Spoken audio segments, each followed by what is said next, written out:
ensemble, ils vivent ensemble. Il y en a une partie qui vraiment occupe les théâtres même pendant la nuit. Et je pense que c'est une expérience extraordinaire, ce processus de rencontres et création.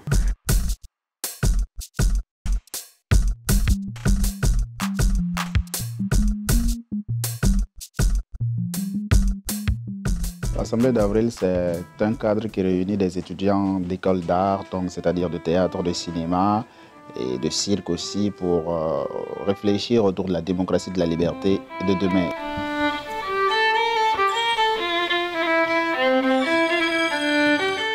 Et donc c'est comment, avec les conférences qu'on voit, donc qui sont de la théorie, avec tout ce qu'on vit ensemble dans la rencontre entre les écoles, entre nous et tout ça, comment on arrive à faire de la pratique avec ça.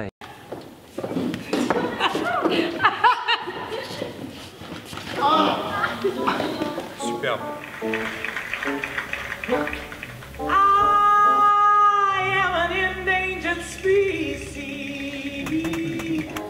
Quelque chose de grand, de dur.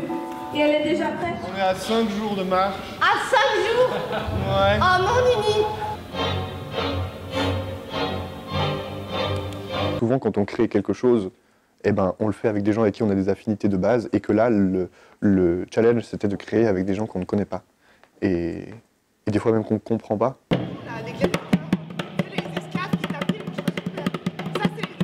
J'ai créé un projet avec une Française ici, et c'était nos divergences. Au début, rien ne présageait qu'on pouvait s'entendre, elle et moi. Mais de ces différences-là, on est arrivé à créer quelque chose et c'était très beau et tout le monde a apprécié. Donc la co-création, c'est quelque chose de voir toutes les divergences converger dans un même point.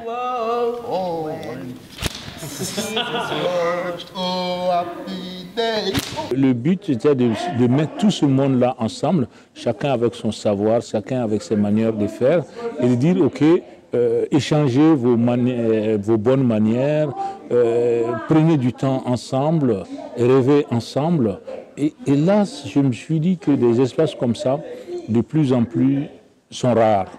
Parce qu'on est dans la dynamique du marché, il faut courir, il faut avoir un résultat.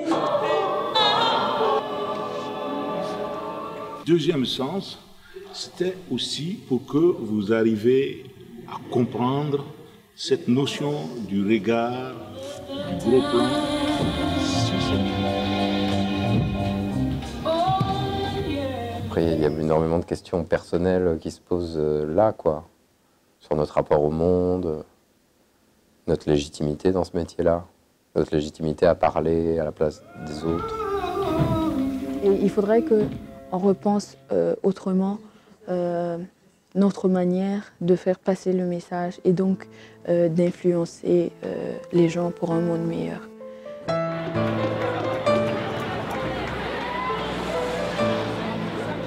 Oh my God!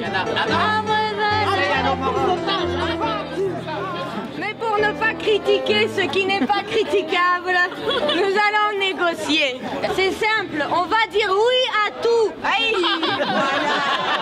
Voilà. Et une fois qu'on sera rentré, on va le faire la mort. Ça va être sanglant.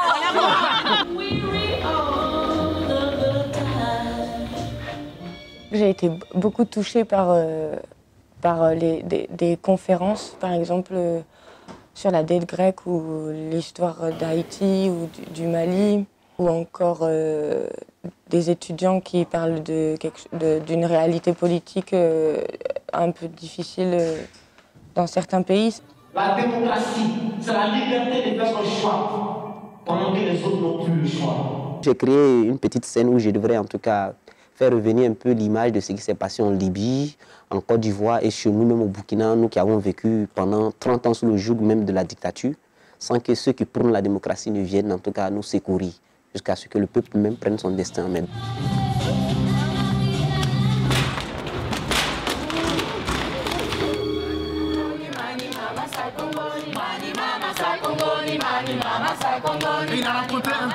Parce qu'on s'est quand même vachement plus ouvert au monde et quand même la rencontre avec les Burkinabés était quand même géniale, quoi, vraiment géniale. Et on se dit, On se rappelle à quel point on n'est pas différent, pas si différent que ça, à quel point on oublie de s'intéresser les uns aux autres aussi.